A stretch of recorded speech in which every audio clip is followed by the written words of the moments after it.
It was midwinter when I left our offices here at Cruising World magazine and flew south to join the crew of a Baltic 48 called Margalo, which was waiting at the Atlantic end of the Panama Canal.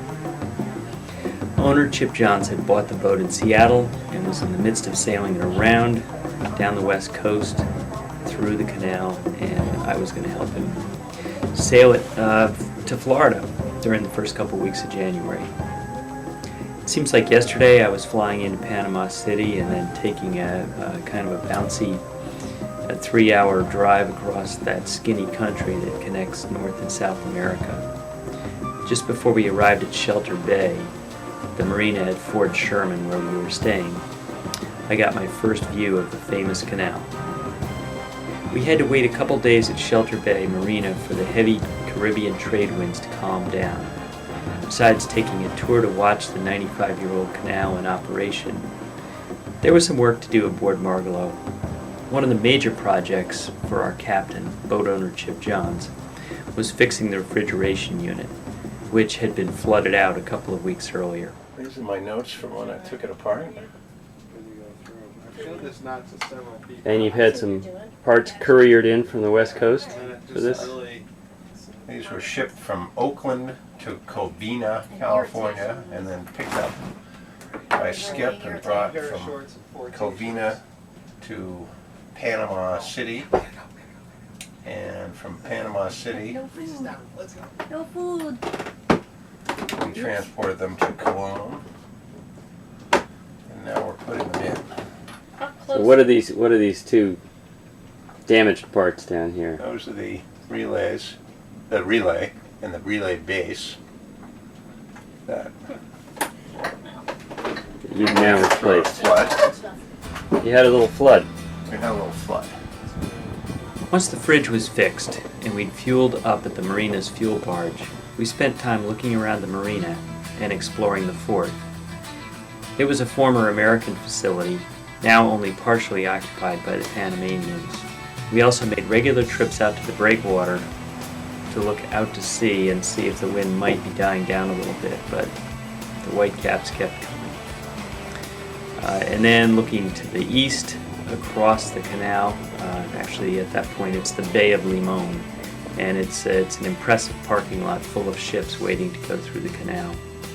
We also went grocery shopping for provisions and took a tour of the port city of Cologne on the other side of the Bay of Limon from our marina. While we were there, we visited the other cruisers' marina, which is called the Panama Canal Yacht Club. So tell us where we explored to here. Well, we went out by the jetty at the mouth of Sherman's Bay there. Then we walked back through the marina into the harbor and thought we might find a beach on this side, but we found a beachhead. And what do you think about the surf out there? You going for it later? I think the surf is best avoided. With the time of our departure coming closer, we hoisted Chip up the mast to check out the rig to make sure everything was attached right.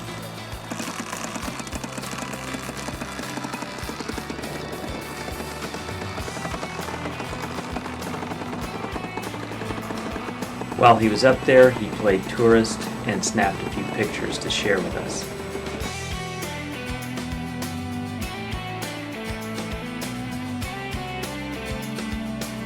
Put a hand out when you're ready.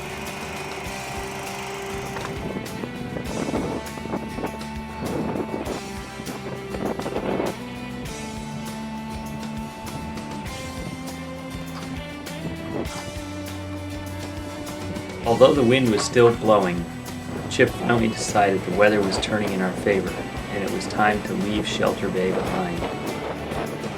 The first course is parallel to the Cologne breakwater, to the exit of the breakwater, and then turn left and go about 350, somewhere in the neighborhood of 400 miles. Then we bear left and go to the western tip of Cuba. We have about 1,300 miles to go.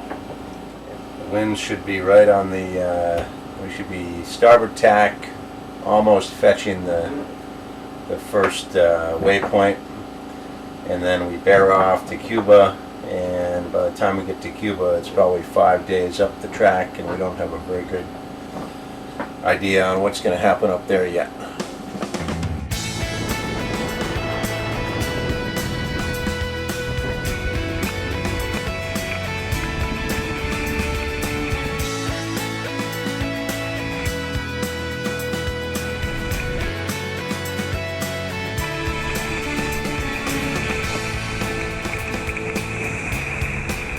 At last we were underway with Panama in our wake and 1,300 miles to sail north to Fort Pierce, Florida.